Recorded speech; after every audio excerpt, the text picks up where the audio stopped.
Alright guys, so here we go. We have a few trade ideas here for the Twins. This first one here is Joe Mauer, Trevor Plouffe, and Ricky Nolasco going to the Kansas City Royals for Kyle Zimmer, Yordano Ventura, and Eric Hosmer. That'd be a very big franchise move, moving one of our franchise pieces for a bunch of franchise pieces from the Kansas City Royals. And the next one is Glenn Perkins and George Polanco for Mike Zunino and Michael Saunders. That would give us our future catcher for Glenn Perkins. And the other one is Glenn Perkins straight up for Javi Baez. That'd be a great move. Give us that franchise shortstop in the making. He's 73 overall, but he's going to be a future franchise first baseman.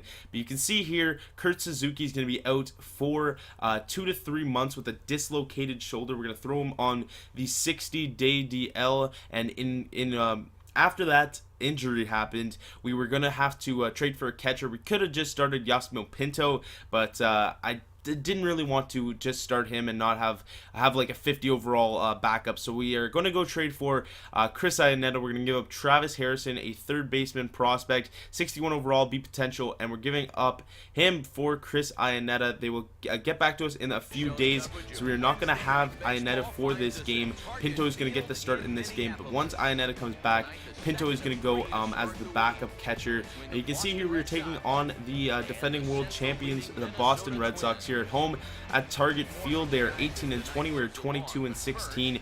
We are really overachieving this season so far, but hopefully we can start piling up a few more losses and maybe get a top pick again next year. We do have a top pick this year, but we hope to get another top pick next season. So you can see the starter for today for your Minnesota Twins is Jair Jurgens, who we signed in free agency at the start of the season. He is 4-0 with a 2.27 ERA through 7 starts. He's having a great season for him. And first batter of the game is going to be Dustin Pedroia. He's going to take that slider into right field past Joe Mauer, and it could be one of Joe Mauer's last games here in Minnesota. He's had a storied career here, and this could be one of his last games, as we are eyeing in on a few trades for him, specifically to the Kansas City Royals. But you can see there we are going to have an error by Brian Dozier, who's actually having a great season so far. But next batter is going to be David Ortiz. He's going to chop this one back to the pitcher, on to second, back to first in time for the double play. Most other runners could have beat that one out. David Ortiz, one of the slowest guys in the MLB, will be double up on that one. So runner on third base for Mike Napoli. He's going to fly this one into deep right field. Oswaldo Arcia is going to be over to make the catch, and that will do it for the top half of the first. We would get out of it without giving up a run. But you can see your Minnesota Twins lineup here, pretty much the same thing. You can see Dozier's batting over 300, Mauer's batting over 300, but a lot of guys batting under 200. And obviously you can see Yasmil Pinto is going to get the start behind the plate. We're going to go up against John Lackey.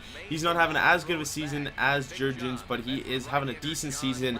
He is 4-3 with a 3.5 ERA. Just looks like he's not getting too much run support. Obviously, we haven't paid attention to the Red Sox season so far, but you can see Buxton is going to lead us off with a base hit. That's going to be a very crucial thing down the line. If Buxton can hit, he can definitely steal bases, so hopefully he can hit down the line, and it's looking like he will be able to. But Brian Dozier digging in. He has a 336 average, second in the AL, and I believe third is Joe Mauer. So we have some of the better hitters in the MLB, and you can see, as I said earlier, Buxton will steal second base, and you can see the league leaders. We are fourth in the AL in stolen bases, only about 8 behind the leader, the Oakland Athletics. And you can see here Mauer's going to get a base hit past the second baseman. He would actually knock it down, but we would beat it out there, and that would be a base hit there, and the run would score. But Mauer will get to second after Pedroia will overthrow the throw back to second to Jonathan Herrera,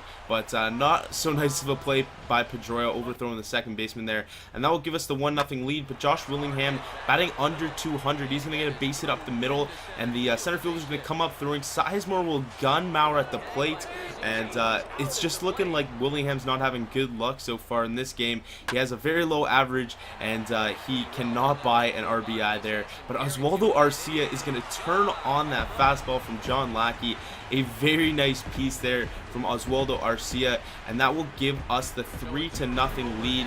Arcia, not known for a ton of power, but he can definitely hit them out of the ballpark from time to time, and he does there, and that'll give us the 3-0 lead. So here with 2 outs in the top half of the second, Will Middlebrooks is going to get a base hit down the left field line, stays fair, and he's going to be standing up into second base with a double here with 2 outs in the inning.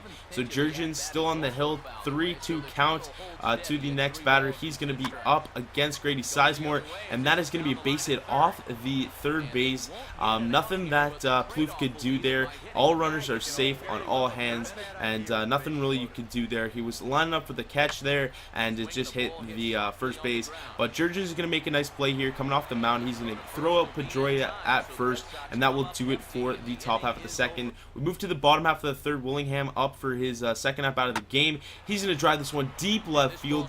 Left fielder going back, and that one will just get over the wall. Willingham hits a solo shot, and that will give us a 4-run lead. So Willingham starting to turn it around. He has a as I said earlier, he has a lower than 200 average, and that will be his second hit of the ball game. So 4-0 here. Brian Dozier showing off why he's the second average in the AL, and he is going to get a base hit down the third baseline past the third baseman Will Middlebrooks. But next up will be Joe Mauer, who is third in the AL in batting average with a 1-2 count. He is going to ground this one to Pedroia. He's going to throw it over to Herrera over to first, and that will be a inning-ending double play, so not what Mauer wanted there. But Andrew Miller's going to come in here. He has a 3.18 ERA. He's pitched pretty well for a middle relief pitcher, a left-handed specialist, but he's going to come in to face a righty in Josh Willingham, and he is going to line this one into right field for Willingham's third hit of the ball game, and he will be having a great day there. That will definitely improve his average, hopefully over the 200 mark. But Jason Kubel going up against the lefty, he is also batting under 200, and that's why Andrew Miller is great against lefties. Kubel will ground out into the inning-ending double play, and that will end the sixth inning. Still, the Minnesota Twins are leading 4-0, but you can see here the sixth inning report. Middlebrooks is 1 for 1 with a double and a walk. Willingham's 3 for 3 with a home run and 2 runs and an RBI, and Jair Jurgens has gone 6 innings, giving up 5 hits and 2 walks, and I believe that said 3 Ks. I'm not exactly sure, but here they're going to get a base hit into center field off of Jair Jurgens. That will be their 6th hit of the ball game. And next up would be Dustin Pedroia with a 0-2 count. He's going to ground this one to Dozier onto second, back onto first, and that will be the inning-ending double play. Lots of double plays here in this game so far. I believe that is either the third or the fourth double play of this game, and Jair Jurgens is still pitching well into the sixth. But Caleb Thielbar is going to come in for the seventh. He's worked 14 games so far, and he has a 1.9 ERA, and he's having a great season here. He's actually going to come in for the 8th, my bad. So Jurgens went 7, but he's going to give up a base hit here to the leadoff hitter in the inning, and that would put a runner on first here to start off the inning. 0-2 count to Dustin Pedroia up again. He's going to have base hit through the first base and second baseman here, and that will put runners on first and second for the next batter, Jonathan Herrera, who's going to shoot this one down the right field line. Just stays fair. RC is going to grab this one out of the corner, hopefully hold the runner at third. 1 run comes across to score on the Herrera double, and there will be runners on second and third for David Ortiz. 1-1 count. He's going to ground this one to second base onto first, and that will put another run on the board there. Ortiz picks up an RBI and cuts the lead in half. It is now 4-2 for the Minnesota Twins. Jared Burton is going to come in. He has a 4.5 ERA. Definitely not pitching as well as Thielbar, but Thielbar definitely didn't have a nice outing there. Sorry.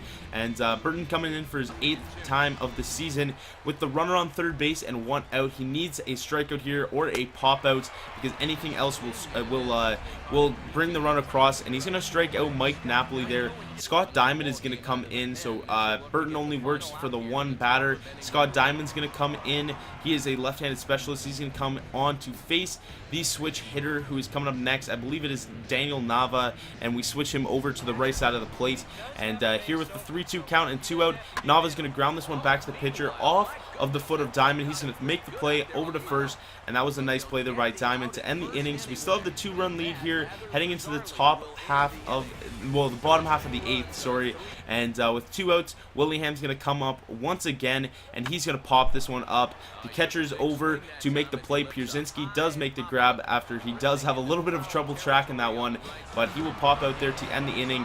Glenn Perkins coming in for his 15th time of the season. He is 13 for 14 in saves and has a 1.38 ERA. Definitely all-star caliber, but I don't know if he's going to be on the team for the rest of the season because there are a bunch of trade opportunities that we could have for Glenn Perkins. So he walks the first batter, and with 1 out here, Maurer makes a very bad play on that chopper from Dustin Pedroia, and the runner's going to go first to third. So there's runners on first and third with 1 out here, and Perkins has got himself in a jam.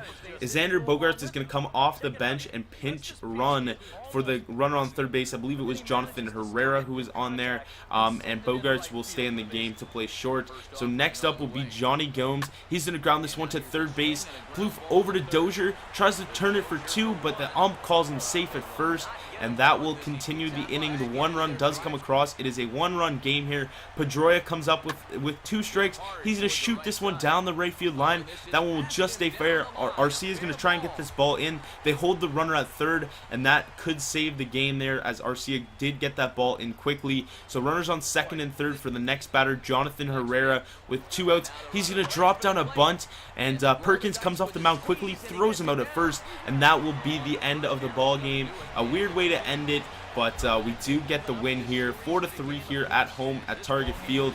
The Sox are still now 3 games under 500, and we move another game above 500. We are having a great season. I believe we are still at the top of the AL Central. Willingham does get the player of the game. He went 3 for 4, 2 runs, a home run, and an RBI, and I believe the other 2 hits were singles. So Josh Willingham having a nice day there after he's not had a great season, but he does have a nice game here. You can check out the box scores.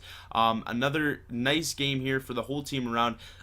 The line scores for Boston were 3 runs, 11 hits, 1 error, and the Minnesota Twins had 4 runs, 11 hits, and no errors. Lackey does get the loss. He moves to 4-4, and Jared Jurgens does get the win. He moves to 5-0 on the season, and he's having a great season so far. A very nice pickup for the Minnesota Twins. His ERA is still under 2, and a very nice outing for the bullpen as well, as Jared Jurgens did go 7 strong, and then we had 3 pitchers all together go the 1 inning, and then we did get that